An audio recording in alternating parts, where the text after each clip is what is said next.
want you to come over and take the biggest puff of smoke you possibly can and blow it right up my ass. Right. Yeah. And that's all I'm looking for. And unfortunately, that's a lot of sellers. They want to know that the person is energetic and excited about selling their property. And that's fine. But do you think that buyers come on turnip trucks around the corner and there's just morons out there?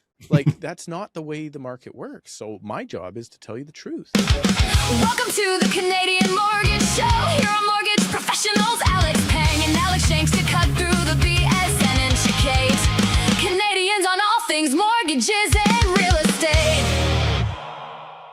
Welcome to episode 90 of the Canadian Mortgage Show. Alex Pang here alongside Alex Shanks. Now, before we begin, make sure you hit that follow and subscribe button on Spotify and YouTube. We're growing ever so slowly, 120 now on YouTube. We're at, last time I checked, it was 377 on Spotify. Help us grow the community and get us to 1,000 on both platforms. Now, we have a special guest today, and you notice I'm wearing a hat.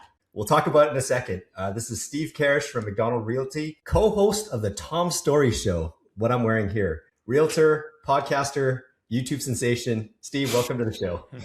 Thanks. Sensation. Yeah, for sure. I'll take that. Let's see. Do you get stopped on the street there, Steve, of everyone calling your name? Hey, it's the YouTube star. You know what? Once in a while, it actually does happen. It actually happened in my neighborhood because obviously Surrey's not that big. It happened in my neighborhood when I was walking my kids home from one of their sports, and some guy stopped and said hi, and I watch your YouTube videos and stuff, and they were just like, "Dad, this is so uncool." I'm like, "Hey, it's a YouTube channel. I thought they would be no, not cool." See, that's so funny. My son there, Steve, he's 7 and he wants to have I used to do a lot more like short form content, like 3 to 4 videos a day. It's cut back now, but he wants to make videos. He'll walk around the house sometimes making pretend videos. And so it's funny that way. So Steve, do you want to share how we got to know each other, or should I share the story? You share your experience. Okay. Your show. All right. So, since we're content creators, we put stuff out in the multiverse. We get contacted more frequently now by people from Pakistan or India. It's like, "Oh, hey, I love your videos. I love your whatever. You have great content, but you could use some help in growing the." We can make it better for you. We can do it. Basically, we're being pitched all the time, right? So we got this email from Steve. It started out being like, "Okay, there's another guy." First, you texted me and you were like, "Alex, what the hell is this? What does this guy want from us?" Yeah, exactly. The second paragraph says, "I do not want to sell you anything." I'm like, "Oh, okay. What's up?" So, we engaged, and we had this, long group email thread going, and Steve's been really helping us grow our YouTube channel, helping us with our videos. I even met up with coffee with him. That's where he gave me this hat. EJ can throw up a picture there that we met up for coffee and stuff. And a funny thing too is EJ helped create an AI intro for our song for the show that we actually use now. It's actually pretty darn good. Steve made the video, the song, Yes, not EJ. Yeah, not EJ. Sorry. Yeah, Steve made it. I'm like, hot dang. I'm like, we can't afford this. Did you pay someone? No, AI. We'll keep feeding him some Macallans, and then Steve will be happy. Steve, let's hear your version of the events.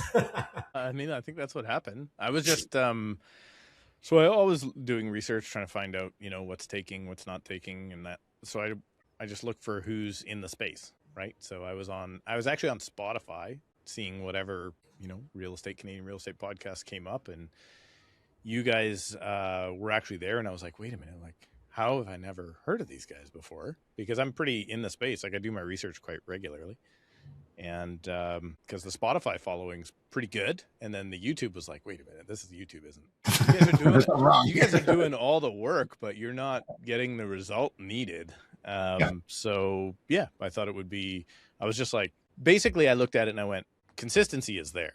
I can't help consistency, but I can help the YouTube algorithm pick things up. So I just messaged you and said, hey guys, you guys are doing all the right stuff, except you're doing the wrong stuff. So let's just do it this way. And I just said, hey, just tweak this and this and this. And then somehow when I think that first video went from normally 100 views to 600, 800, didn't after that one tweak that we changed on that one first video. And it works. So yeah, I know the YouTube algorithm. So the people, they definitely, it's such a good tool too, right? YouTube is just fantastic. I spend most of my days listening to podcasts. So why not to get the folks that are doing the right stuff a little edge ahead So that's why I just reached out. And that's, I mean, like, that's the similar, like how me and Alex connected there, Steve. Like, it was through social media of just touching base. And I mean, I always like to remind people, like, there is good in the world. Like, don't think of every person out there as just not trying to take something from you. People just want to give back. And that's, again, we are commission-based people, salesmen. And sometimes people think we're only in it for the money, where a lot of times it's like, hey, we just want to help you. I may never even do a deal with you. I just want to give you the information. And again, it's nice finding other people like that, Steve. And I know that's just from your messages. I can tell that instantly. Yeah. And it's like, so I'm involved pretty heavily and have been for like 15 years in coaching. And, you know, one of the core tenets of one of the coaches I have is like, man, give first. If you give first, you start to receive eventually. So if you just, you know, reach out. So that's what I try and do. I try and do it here in the brokerage, right? Try and educate folks, that's what started my YouTube channel, right? Is trying to educate people about real estate. So even though I'm just a dirty, grubby realtor, we say that to our kids too about giving first, but giving without the expectation of receiving. Because you know, like you have to go in with the actual giving with not expecting anything, but not, you know, that place in your, you know, this is whole different other talk, but like if you want to be a giver, really don't expect anything in return, and not, you know, like be all angry after you've given like 10 times and you got nothing in return. That, because you probably, if you're going to go about like that, then your heart is really not in the right place in the first place. And it's also giving in a respect that like it's something of actual value to the person you're giving, not just, hey, I want to try and give a gift to try and get something back is one step, but like what is actually going to benefit the person that is receiving the information. And for you guys, like, you know, I looked up your YouTube channel and I was like, okay, we can fix this all really quick. Right. Like, yeah, the information is there. You guys are smart guys. It's just like, how do we then expose this to the public? Now, what you're going to find out is you're going to now be exposed on YouTube to a bunch of basement dwelling trolls, but we'll try and work around that as well. So, you know, it's going to happen. Hey, we really appreciate you having you on. And that's why we're like, you know what, let's have Steve on. So Steve, I mean, you're a realtor. You've been in the business for 15 years. You've been through the ups and downs. Did ChatGPT tell you that? I've been in the business. Yes, it did. All right. I've been Okay. in the business for 18 years. 18 or 19 years. 18. Okay. Yeah. So we're pretty close. I mean, I started in 2010 myself. Alex, he's more of a recent sensation. So I'm catching a comment here. But yeah, like, what are you seeing right now in the, like, most of your businesses in Surrey or Lower Mainland, Fraser Valley? Like, what are you seeing right now in the market? Yeah, I work, Lower Mainland, Greater Vancouver. I say I don't work Vancouver. I work Greater Vancouver. So, you know, basically East Van, Burnaby out to Chilliwack. So primarily Surrey. What am I seeing? What am I not seeing is, I mean, we're not seeing showings on condos, and we're seeing multiple offers on other stuff. It's all over the map right now. It's quite frustrating from some people's point of views, and other people are absolutely ecstatic with the results they're getting. Now, I'll give you an example. I've got listings that are in, obviously you guys hopefully are fairly fluent in the Surrey real estate market. I don't know what to call you, Alex or Alex, so this is going to be fun, you can go Shanks for me is usually the easiest. So maybe less so Shanks, but in the downtown kind of Wally, Surrey area, if you have the wrong product right now, I don't know, it feels like you could price it at $1 and it wouldn't move. And like 3 I'm dealing with right now, actually right behind me, and my 3rd multiple offer in 2 weeks on other product. So it's just a matter of like, what do you have? What do people want? And then how do you position yourself? The real story in the market right now is how do you position yourself if you're that product that nobody wants? And that's a really, really tough spot to be right now. So trying to guide people through that, because there's a whole lot of people that are just not interested in getting to the price point of which they need to be to sell that real estate right now. Yeah. And that's creating a headache. And then there's, like I say, the other side of it is multiple offers on multiple properties. So. And can I ask you there, Steve, like, let's say if I'm a seller and I come to you and I believe my condo's worth $700,000 because that's what it sold in 2023. We know that's not the case. And this is where, again, for people to understand, like, the realtor's job is to help guide you and give you that information. They can try and sell it, but like, are you just wasting each other's time? And that's like, if someone is so far apart, if I'm like, hey, I want to sell it for 700, but you know, it's going to sell for 550. Do you even take the listing? Or are you just like, hey, like we're too far apart here. This isn't right for us. I don't even take the listing $10,000 high right now. Like, honestly, I don't even, unless there's, I mean, our business is to judge motivation of the seller, right? Some people want to try first, which is always a bad idea because you'll sell for less later in this market in particular. Yeah. But anybody that comes to me, I'm dealing with, just my partner was just dealing with somebody who wants us to list their Wally 2-bed, 2-bath, 1980s condo at a certain price. And we're like, not even close, guys. Like, we're 10+% less than that. And not only are we not going to, like, I would much rather turn you down than let you down.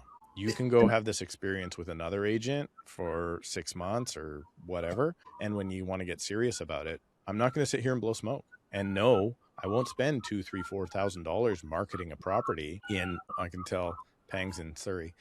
There's to spend that time and effort and energy marketing the property when I know it's a lie that I'm telling you can get that. So and it's like, hey guys, it's got to be here, or we don't stand a chance. Want to give. Yeah, people just don't want to give bad news, and that's in like on our side of like, hey, sorry, you don't qualify for that. It's people like have such a hard time of just getting on the phone and saying, hey guys, like I'm sorry, like this isn't going to work. Where someone will like, there's yes people that just say yes, and then they sit there for 8 months, 9 months, or maybe they now have to put it down so far that it's like, hey, if you would have started at that right price from the start, you might have saved $30,000 right here. I had a guy in just last week, actually, in Pang's neighborhood, believe it or not. He sent me the address. He sent this. It was one of these guys that's like, AI is going to tell me how to sell my house and how to manipulate realtors to do what I want. So I'm sure this went out to 50 different realtors. And it was like, hey, this is my house. I've already taken photos. I've already staged it. I've done all this. I'm going to do interviews. It's worth about this. He's already told what the worth is. So I'm like, okay, I'm out. I'm not coming for this interview. He was like, hey, we're going to put half an hour blocks over one day, and I'm going to get you realtors in the door like this, and you're going to give me your elevator pitch. And at the end, we're going to pick who we want to narrow down to the top 3 and then talk evaluation and all this other stuff. And I'm like, okay, first of all, I have way too much business to waste my time with somebody that's trying to do the job for me by ChatGPT, because Pang has already told us how accurate ChatGPT is today, right? So that's number one. I'm looking at the whole thing, and he's like, my place is worth, around $2 million. I'm like, this is weird. So I look it up, and I'm like, this place is not worth over 1.8, not a chance. And I look up, and across the street, literally 3 months ago, the neighbor's place sold for 175. And I'm like, oh, Steve's information is quite accurate very, very quickly, right? Like, this is the type of stuff we're coming up with. And it's just like, no, not interested. I'm not even coming to see. You might be able to get somebody that's interested in that type of business because they need it. But honestly, I'm not playing this silly game of we're trying to maximize this. But the reason, let me go back to the beginning of why I brought this up. That guy was like, he literally said this. I'm not interested in hearing what the market's doing. I want you to bring the energy of what you're going to do to sell my house. He's literally saying, that sounds like that's ChatGPT saying that. Bring that energy. I want you to come over and take the biggest puff of smoke you possibly can and blow it right up my ass. Right. Yeah. And that's all I'm looking for. And unfortunately, that's a lot of sellers. They want to know that the person is energetic and excited about selling their property. And that's fine. But do you think that buyers come on turnip trucks around the corner and there's just morons out there? Like, that's not the way the market works. So my job is to tell you the truth, and I'm going to tell you the truth. And it's not, if you don't like it, that's okay. But it's my job to tell you the truth. So obviously I didn't go on that listing appointment. I haven't seen the listing come up yet. I think Alex is sold. It sold for 2.1, man. You missed out there, Steve. It was actually Alex's email address that it came from. Do you are you finding more and more, you're mentioning ChatGPT, like AI is really disrupting the marketplace, in multiple industries, our industry, I talk to lawyers, other people. Are you seeing more and more people now? You're having to face people who are the AI warriors? It's disrupting. It's not enhancing, right? So it's adding a layer of, there is a certain amount of people that use AI as a very good tool to enhance their day. Then there's everybody else who breathes out of their mouth rather than their nose. And they walk around like AI, like that. And it's living their life for them now. They're not responding to emails without AI. They're not doing anything. They're not thinking for themselves. And that's, unfortunately, those group of people include agents, right? Well, my client came to me with this from AI. I don't know what to do. I'm just going to put what he... I'm just going to put it into tell them what it's just... Like, it's so stupid. It's not... It is very good for helping me do certain things. If you have the answer and you wanted to articulate and get you like... I remember I asked it recently about the GST of like, I just couldn't remember in my head of like, are we at 1.5 million? What is the GST? And it kept saying, no, it only goes up to 1 million. I'm like, no, you're missing like what the House of Commons did. It goes up to 1. But you're totally right. We missed that. I'm like, if someone else didn't like know the answer they're looking for, it is going to lead you astray. I think it's wrong more often than it's right. Like I did it yesterday. I did this fun thing where I'm trying to make my phone calls incoming happier. I'm trying to make my phone happier because I'm so connected to it. So I went and put ringtones on it again, like from 1980s video games. It was super fun. But now they keep ringing while I'm on the phone with people. So I was like, oh, Apple must have like a setting to like turn off rings while you're on the phone. Turns out they don't. AI told me 3 different places to change the setting before it admitted, oh, wait a minute, I don't know what I'm talking about. There is no place for that. So like that's translating everywhere through the marketplace. And I'm not seeing it. I think we are seeing people who are using it to do wonderful things. And we're seeing the general dumbing down of our society extremely quickly. And even the phone and a calculator already like, I mean, even I'm sometimes you use your phone to add up 20 plus 5 and you're like, what the fuck am I doing?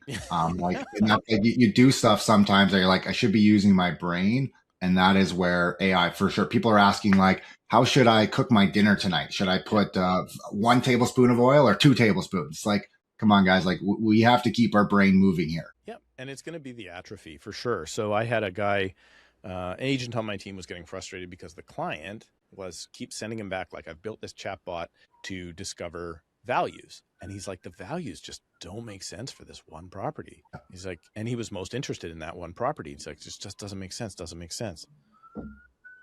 And basically I ended up saying, okay, I'm going to phone the client. And I phoned the client. He's just like, yeah, like I can't make sense of this. Chatbot's not like, it's not accounting for this and this and this. And I said, it's all bullshit, right? I'm like, AI is just going to tell you whatever it can to make you happy. And he's a computer programmer. He knows what the heck he's talking about. And he goes, you know what? I do know it's bullshit. So, okay, yeah. And I said, don't worry, I'll do an evaluation. Now, it turns out the house was like $80,000 overpriced or whatever it was, right? Like it was way high. I sent him the evaluation. And guess what? We got the deal together almost exactly within $5,000 of the evaluation that I sent him on the house, because that's where market value was. And we got the house down a ton. And we beat him up on inspection, right? Like, it's just that's not being replaced yet. Maybe it'll get better. Right now, it's like the dumbest guy in your office, and that's who you're going to for all of your advice, right? It's the guy that's doing a deal a year or a deal every 2 years that, anyway, I shouldn't talk too bad about all the people in my office.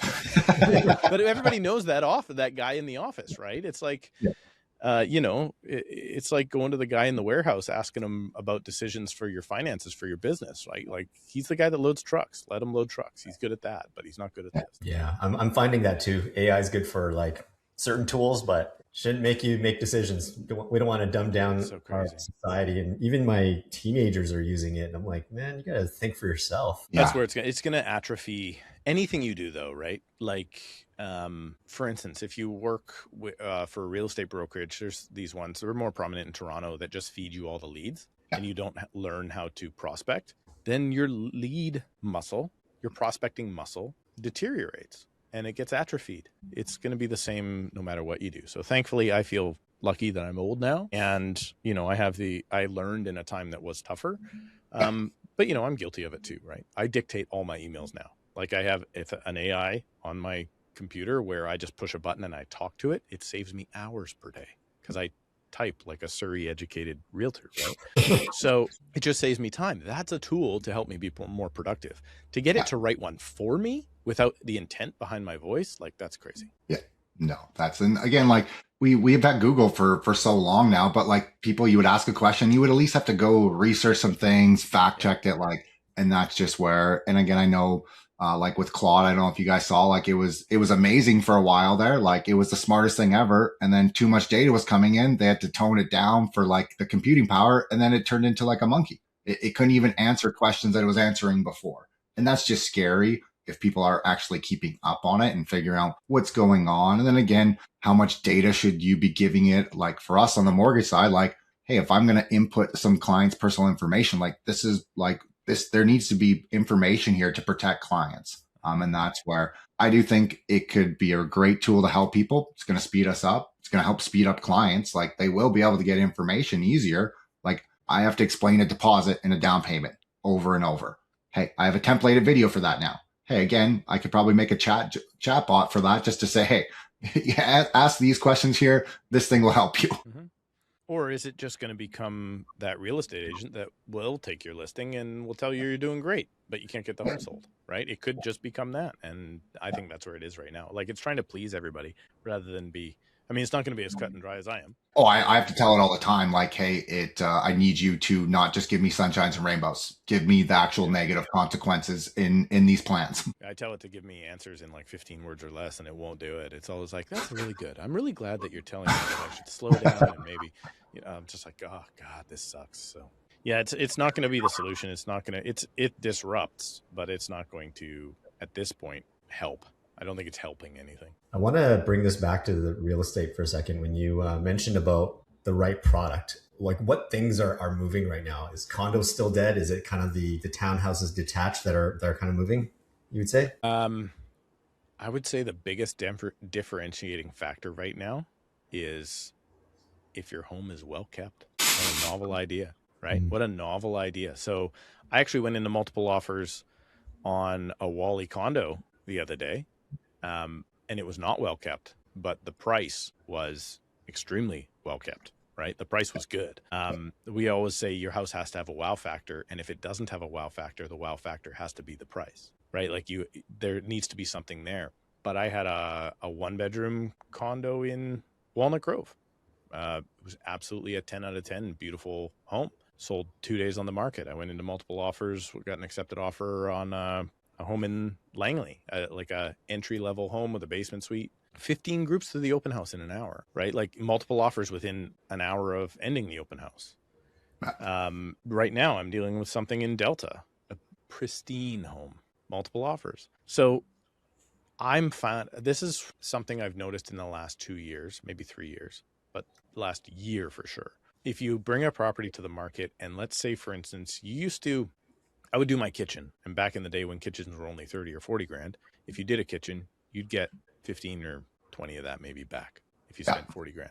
Now, if you spend 75 on a kitchen, you might get that full 75 back or more, because when the buyer is offering on a property and their down payment is $250,000, they have no money left to upgrade. So they'll finance the upgrade into a higher price. Not if it's just the kitchen and the rest of the house sucks, but if the house is beautiful, people are actually like, I don't have to lift a finger here. Now, will you lose money if, you hire, just any contractor at maximum dollars and the most beautiful stuff? For sure, you're still probably going to lose some money. But if you have a good, nice home that people walk into and they're like, holy crap, this doesn't suck, that still sells. But there's just so much of it that sucks, right? All these people that were just skirting by before when the market was hot and they didn't have to make sure they flushed the toilet before they had showings, that doesn't fly anymore.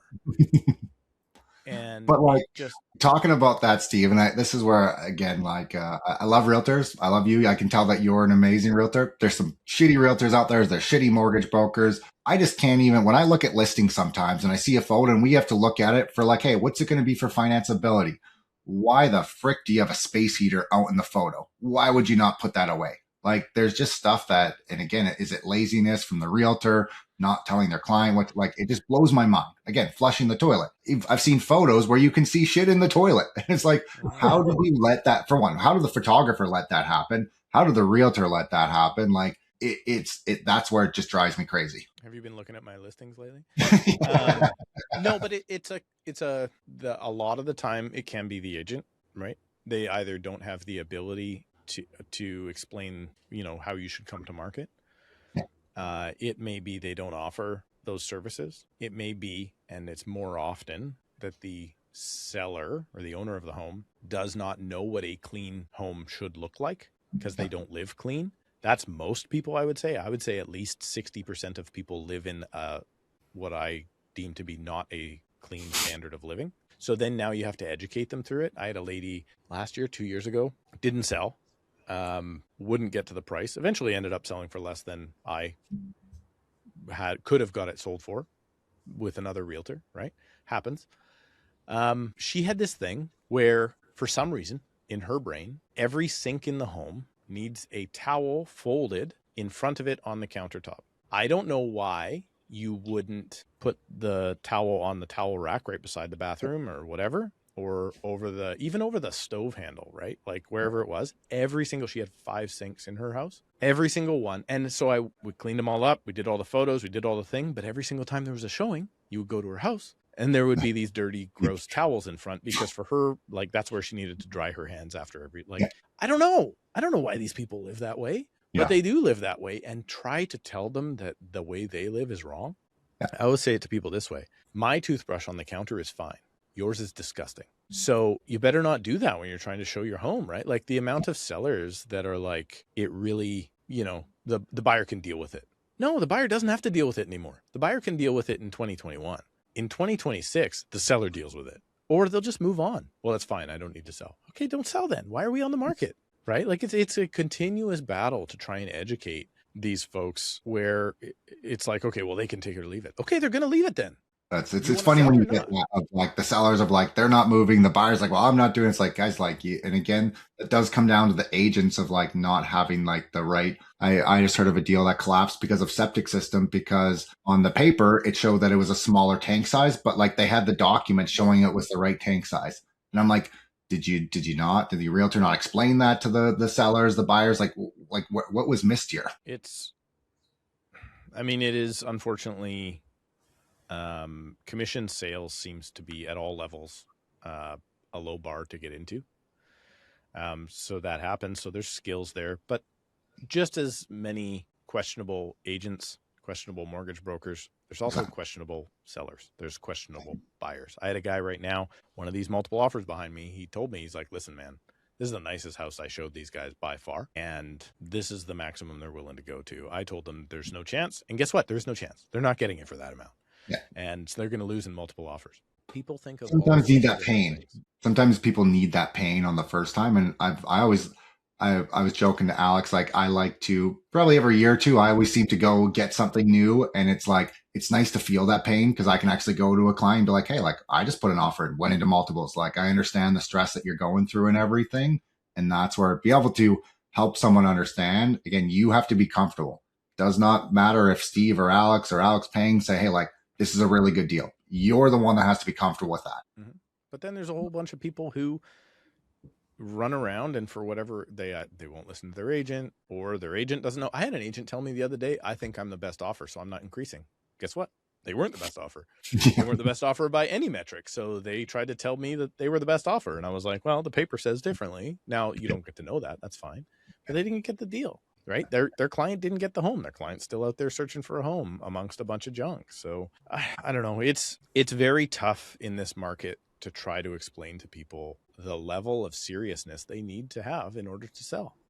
There is no more, we're going to slough it off. Like we were spoiled from 2015, outside of 2015 through 18, and then 2020 through even 24, I'm going to say. We were spoiled.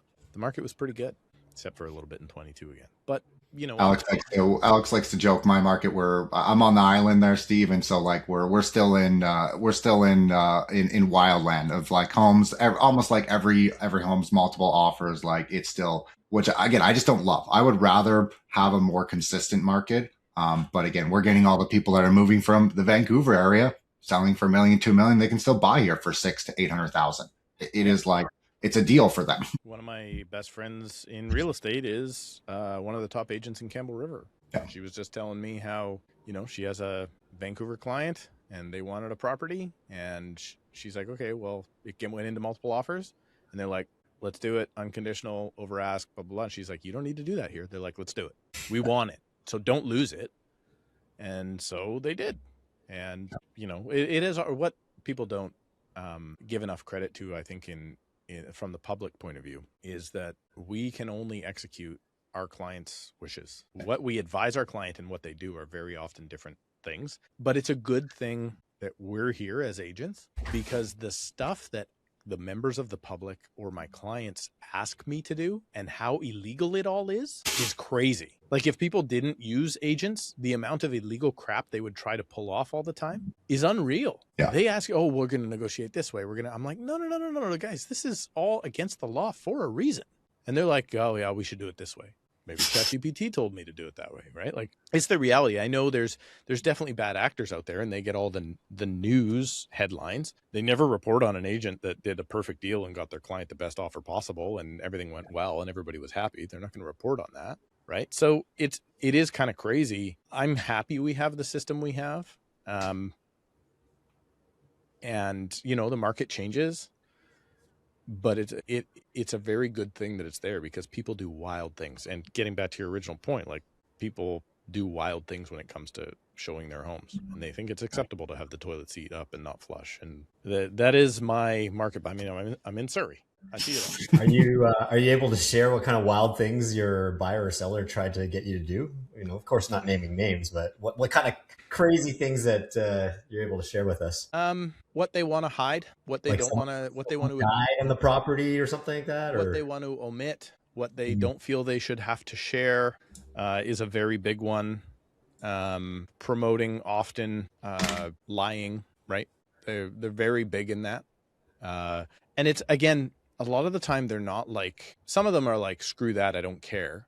A lot of them, though, are just like, let's negotiate this way. And I'm like, no, you can't, you're not going to sit there. For instance, let's talk about, for a while they're talking about bringing back open bidding, right? Do you know why open bidding is not there? Open bidding is not a thing, because all you do is bounce back and forth like a live auction between bidders. You'll give me that much, cool. You'll give me that much, cool. Yeah, like eBay. The other guy went back, and guess what? Open bidding drives the price up. I have a friend named Nathan Dart who is part of Final Offer out of the States, the software. They rolled out Final Offer because they could prove that they would sell for a higher percentage compared to all the ones that don't use it. And everybody's going, well, I don't know what the other bid is, so then I overbid. You may overbid. You're making a bid that is your best guess, what you're willing to pay, but it's not pitting one side against each other continuously until we can't wring out the cloth anymore. Right? It's funny. I was actually going to ask you, Steve, because like I, in my opinion, like I like how Australia does it with the open bidding. But again, I would like to see like the data side by side of it's hard when you go in and open, and it's when there's bad actors where you're like, hey, there's going to be multiple offers. And at least in BC now, you do have to fill out that form proving that there actually was multiple offers. Yep. Where sometimes we know that there's been cases where the seller's agent might say, oh yeah, we got more offers coming in. Where there hasn't been anything. And that's where I know as myself as a client and other people, you want transparency. And that's where it's, again, I've always liked the idea, but again, I do believe it puts stress on it in that situation of like putting your hand up, like, yeah, I'm going to go 100,000 over. Oh, that person went 105. Oh shit, I got to go. And it leads you into a stressful situation for sure. Mm-hmm. Just because a system isn't perfect doesn't mean we should tear it down. And our MLS is that. For instance, in Europe, most of the listings in Europe are open listings, which means not one agent has the listing. It's whichever agent brings the buyer gets the deal. In Australia, generally speaking, the buyer does not have an agent. They go direct. Who's representing that, right? So I think it was Winston Churchill, maybe. I'm not that smart to know, but I think it was Winston Churchill who said, democracy is the worst form of government, except for all the others. Our MLS system is the same way. There are definitely problems with it. Should we tear it down and have open listings now with only seller representation? Definitely shouldn't do that. We've evolved past that, right? So should there be a registration of an offer and proving that you have offers? Absolutely. But I'm actually even against publishing sold data. I don't think we should publish sold data until the deal is closed and it's public record. 100%. Like that would, it would slow down the marketplace because you wouldn't know what the sale is today. So 2 days from now, you don't have to offer 20 grand below that. You're going to find out 3 months from now what the sale price was. Those are the types of things that you could do that would actually improve the marketplace. And to tell you the truth, it's my property. Why the hell do you get to know my sale price? It doesn't matter to you. You weren't the buyer. You weren't the person I did the contract with. It should have nothing to do with you. But now we live in this nanny state of, well, everybody's got to look after everybody and everybody else is in everybody else's business. It's absolutely crazy to me. So is it a perfect system? No. Is it way better than anywhere else in the world? British Columbia has no dual agency. There's nowhere else in the world that doesn't have dual agency unless they have no agency for the buyer, which is where we came from, right? Before buyer agency, nobody realizes that we had, if you were the buyer, okay, and I was your agent, and we went and I showed you a property. As soon as we signed the offer, I was technically working for the seller. That's where we came from, even though the seller already had an agent. That's why we call it we call it the listing agent and the selling agent. We don't call it the listing agent and the buying agent. That's why those terms are there. And then in 1997, I think it was Brian Taylor in BC came along and wrote buyer agency. And they went, wait a minute, isn't that agent working for the buyer? Shouldn't their allegiance be to the buyer? Everybody was like, oh yeah, we should probably rewrite these laws. Buyer agency came around, right? So it's just crazy that we make all these rules and nobody goes back to learn why we ended up here in the first place. I'm a little bit of a student of that, where it's just every time the government tries to change something, for instance, it happens too quick. They do it either too slow or they do it too quick. Like that's what cooling off happens. period, right? Cooling off period. Why does that only apply to the buyer? Why can the seller not walk away? Why did I offered, you know what? I accepted too quickly. I now have a better offer. I should be able to walk away as well. Totally. It's crazy, right? So it's really stupid that we get caught up in all this stuff, and everybody's, going to blame agents, going to blame whatever. If it was left open, this is a really long segment, guys, sorry. If it was left open to how the general public wanted to do it, Lord help us all. And that's like, you talked about dual agency again. I believe like how BC has that, like there is, I would love, and again, obviously you wouldn't be able to say, but like I know in Alberta, and I hear a realtor say like, oh, I'm doing what's best for my client. I don't, unless you can explain to me, Steve, I do not believe how someone can say that, hey, I'm going to be doing best, because either you're working for the seller or you're working for the buyer. You cannot have both people's best interest at heart. It's not possible. I'll say it is possible. It definitely is possible, because I love it. Let's see it. Because the prohibition of dual agency in BC has cost my clients to have a harder, worse process. So why did they bring in prohibition of dual agency? It's because they want no conflicts of interest, for instance, on price or whatever. What if the measure of success for the buyer and seller is not price? We only say price is number one, although price is everything. No, it's not. What if my seller's expectation is, I don't want anybody in my house because I'm a weirdo on pills, which I've had. How can you bring me a buyer immediately so I don't have to go to market? Here's how I can do it, right? Listen to me. I brought you an offer. You can get more money if we go to market. I'm sorry, I have anxiety, can't go to market. Okay, so I'm just letting you know you're leaving money on the table. I get that. Fantastic. Here's an investor I know that will give you this much right now. I'll take it. So now you're telling me that that is not in the seller's best interest, right? So that's the pushback on it. Now, most of the time, 100%, I agree with you, most of the time. However, there's all sorts of instances where I could facilitate a deal right now. I've had to recuse myself, right? I've had to recuse myself. And it's just a measure of like what everybody thinks, that price is the only thing that matters. And we know in deals, condition removals, size of deposits, dates, the situation, the dates, does the person, I'm dealing with somebody right now who said it to me recently, who said, if I will take less money if I know this is going to a good family over top of some investor that's going to bulldoze this house. Okay, that's not brought up in this measure. So to think that we have to tell people that they have to do something, should the consumer have choice? Absolutely. Should the consumer be told this is the only way you can do something? I don't think so. And now we're pigeonholing ourselves into that. 9 times out of 10, 99 times out of 100, no dual agency is a good thing. Is it always? There's arguments against it. So it's really quite. Here's the even worse part. They removed dual agency, and then they said, except for if you get permission from the government to do it. What's the permission needed? It's physically impossible to get 2 agents to the same property to do their due diligence. Okay, well, if you can get 1 person there, you can get 2 people there, right? So they've never granted it. They still left the door open for it, but they never granted anybody the permission to do it. Yeah. So why not just eliminate it altogether? Why? Because I would assume that if the government wants to do it, they'll do it themselves without an agent. No, again, it comes down to and this is where we even tell people right now, like the amount of documents you have to get for a mortgage. Now it feels like we're gonna have to start taking blood from people. There's a few people that do bad things and it affects every single other person. Everyone's always like, why do you need to see the 2 years of my T-Force? Hey, because some other person doctored these documents in the past, so every person gets looked at the same limelight. Yeah. You could be the perfectest person in the world. We're still going to get asked that. Does not matter if you have the best credit score. This is what the bank needs now to sign off on all their compliances, because that 5 people out of 100 did the bad stuff. But they still won't allow you to check with the CRA to see what your whatever it is. That's oh god, that's whatever it is, right?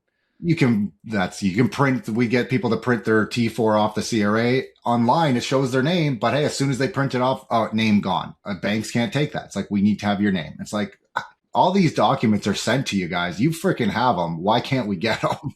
Mm-hmm. Yeah. So there's all sorts of stuff. Like, it's everything that's done at a government level, I find, is just for voting base and never thought through correctly. Right. Yeah. Like, I could go into this for hours and hours and hours. Our disclosure, filling them out today, are disclosures of fees to the seller. So we're doing a disclosure of fees to the seller of who's already signed a listing contract. So apparently the government has decided that they can't do math. Okay. So we'll do the math for you, but we're only going to do the math, not on the offer that you accept, on all of the incoming offers. How about the counter offers? No, not on those. Like, what do you, like, it's such stupidity, the stuff that they come up with. And they're doing it because why? Immigration was too high. Interest rates were too low. Red tape building, not actually fixing any of the problems. Right. So we find ourselves in either a boom or bust. That's actually the real issue in Canadian real estate. The boom. Let's get your question here, Steve. Do you think they should ban, or well, should they remove the foreign buyer ban? What's your thoughts on that? What do you want the end result to be? Is what I would say, right? I mean, obviously the developer in Vancouver want it removed, but again, do you believe as a whole, has it helped real estate for the people that live in BC or Canada, or has it been a negative all across the board? I don't think the pre-sale model of which we use for most things is good. So it does not deliver housing for end users. It delivers possible profits for a bunch of people, and then it takes our new to the country people and our young people and puts them in terrible living standards. That's my thought. So if, like, the whole pre-sale thing falls apart, and it fell apart in 06, 07 too, right? Oh, like, yeah. It's the same thing all over again. But the solution is not, hey guys, let's find a different way to build houses. It's, how do we fill this funnel of pre-sales again? Like it's the wrong way to go about it. So do I think, when I ask people about foreign buyers, I say, do you think you should be excluded from buying a home in Phoenix? Do you think you should be excluded from buying a home in Palm Springs? Well, no. Well, that's all. It's the same thing. Well, they're coming from China, so they're money launderers. It's like, okay, like, if that's your position, everybody in China with money is a criminal, apparently. Like, come on, guys, like, let's get serious, right? So is there a smart way to do it? Yeah, I think there's no problem. If you're going to have somebody that's new to Canada and they want to come and they want to put some money down on a pre-sale so they have a home that's built when they get here, sounds like a pretty reasonable thing. There was Tom, who I do the podcast with, put out a video just the other day that was talking about that recovery. When's the recovery going to be? We're probably going to be a lost decade of prices, right? 2022, 2032. And half of the comments were, wait a minute, this is the recovery. Coming back down to where people can afford stuff is the recovery. It's just not the recovery for the bag holders, right? And that's the truth. Now, I was a real estate investor. I'm currently not, outside of my principal residence. The sad truth is people looked at Canadian real estate because it was their best way to get ahead. It was in the past, and people are still just fixated on that. They can't get over of, like, I need to buy more properties. And it's like, it used to make sense. It's just not as good anymore. But it made sense because everybody could make money that way, and our governments do not allow us to benefit in other ways from businesses. We're taxed to shit for everything. So if you can't blame everybody for just trying to get ahead, right? Like, everybody's going to try and get ahead. So we had a method to do it here. And then we had a crazy policy about letting in 5 times historical immigration every year for 4 years straight. And then we wonder why it all went crazy, right? Like, so it's crazy that we have a government right now on a federal level that's going looking for foreign investment everywhere, and we don't have foreign buyers. There's got to be a better solution. Is foreign money laundering a problem? Sure. But our market's also changed. Hey, I'm in Surrey, right? I'm going to say the average Indo-Canadian household in Surrey is 8 people. That's a different house now. So are you going to get mad at the fact that your demographics have changed and that people, like, that's not a solution either, right? So of course houses are bigger, and of course houses have more bedrooms in them, right? Because we have a different pool of buyer now. So we can either adapt to that, or we can just blame everybody that doesn't have a vote. right? I don't know what the right solution is. Am I a big fan of selling, towers in Shanghai? Of course not. Yeah. I'm not a big fan of selling towers at all, right? Like I don't think it's good usable housing. Good usable housing is 1,000 square foot 2-bedroom condos that are low rise that people want to live in. But and that's everyone wants the old condos in Burnaby that are like 1,300 square feet. Like that's where I see clients in the Vancouver area. They're all just hungry for those, like, hey, I can actually have a family in this. I can actually grow something. Or I could go downtown and get a 454 square foot studio. Yeah, I was watching a guy on, it was like a reel or a TikTok or something. They're talking about the new Indigenous land in Vancouver where it's going to be the most dense neighborhood in all of Canada soon when they build these out. And they're rentals. And they were renting, their 2-beds are 600 square feet. And it's like market rent for a 2-bed, but it's 600 square feet instead of like 850. Right. And they're 4-bed. They have 1 4-bed per tower or something stupid like this. And it's a 900 or 1,000 square feet for 1,000 square feet for a 4-bed. Like, what are we doing, guys? Yeah. But I don't know. Their solution seems to be just more units in smaller square footage. And I don't necessarily think that's the best for our. We should actually go back and look. I know Australia has the model right now, foreign buyer ban, but they're allowing investors to buy new builds. That's the only thing they're allowed to buy. And I'd be interested to know, like, what has that helped in any way? Is there any negatives? It would be, I remember Brendan Ogmanson talked about it when we had him on, and it would be interested to see what's actually come from that. Yeah, I never know what to believe of all those foreign reports of different countries where you're like, they're doing this, in Sweden it's this, in Singapore it's this. It's like, yeah, but what is it really? I don't know. Exactly. Right? Like I viewed, when we went into bidding wars, I viewed that as almost a maturing finally, because I think it's Scotland, they don't have a list price. They have an offer starting at price. So here's my price. You can bring me an offer at that or higher. They don't go the other way. Which is, I mean, like, maybe that's where we got to in a version of. Well, Steve, we're taking up a lot of your time.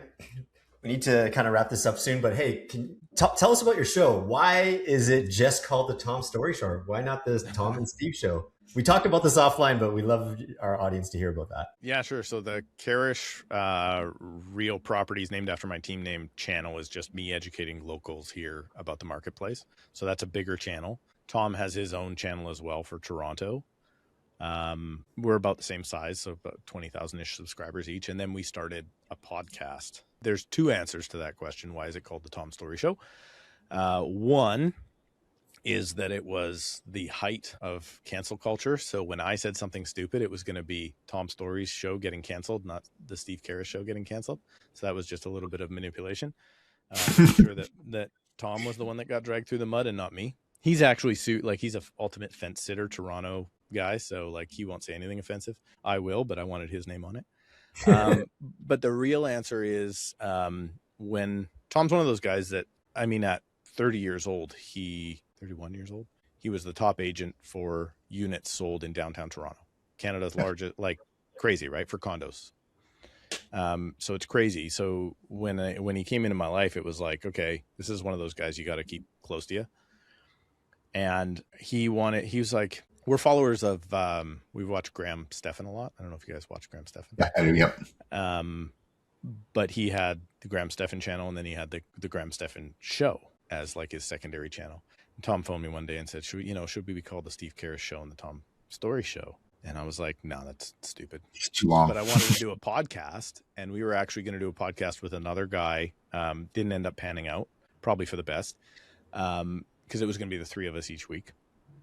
And we ended up, Tom's like, I don't really want to do it. Tom said, what would we even call it? And I remembered back to like, I think it was How to Win Friends and Influence People, but it might be Think or Grow Rich. It's one of those 2 books where the guy was like trying to start a business, but he didn't have the funding. So the guy came to him and was like, well, okay, well, this business, sure, it's going to make money, but what are you going to call it? And he's like, well, we're going to name it after you, of course. And the guy's like, okay, I'm in. Well, I did that same thing to Tom. Yeah, you're like, hey, you. What would you even call the podcast? And I said, we're obviously going to call it the Tom Storey Show. And he's like, I'm in. And I'm like, okay.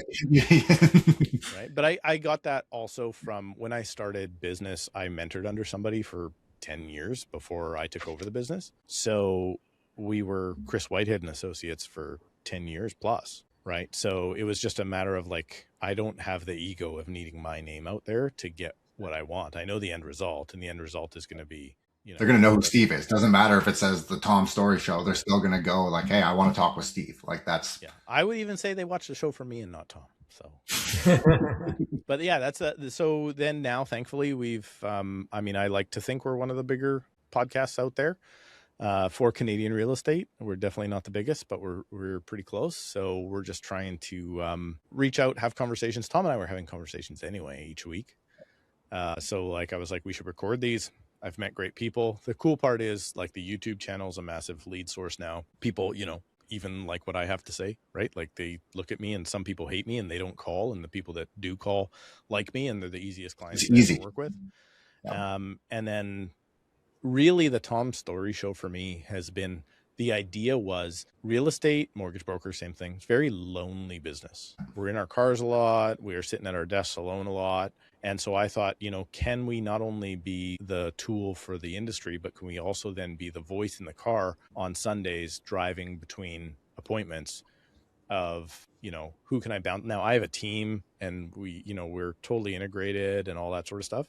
So we bounce ideas off of each other all the time. But a lot of agents don't have that. A lot of mortgage brokers don't have that. So I was like, can I be that voice in that car on Sunday afternoons? And it's working, because now, if you're a realtor in Edmonton listening, or Saskatchewan, and you've got somebody moving to the Lower Mainland, now they know a realtor that they talk to every week. They don't talk to me. I talk to them. And it's been a great lead source for that too. So that was kind of the whole thing behind it. And I really like the sound of my own voice, so I like to listen to that every once in a while too. See, that's it's funny, Alex. I've since our very first episode, I have not watched or listened to one again since our very first episode. Unfortunately, I have to do some quality control, so I do listen back. It's so cringe, but every once in a while when you pick something out, because I'm cheap as they come. I don't have an editor. I don't do anything like that. So I do all the stuff myself because I enjoy it. It's like what I do for kids go to bed, and I'll like edit a podcast or something.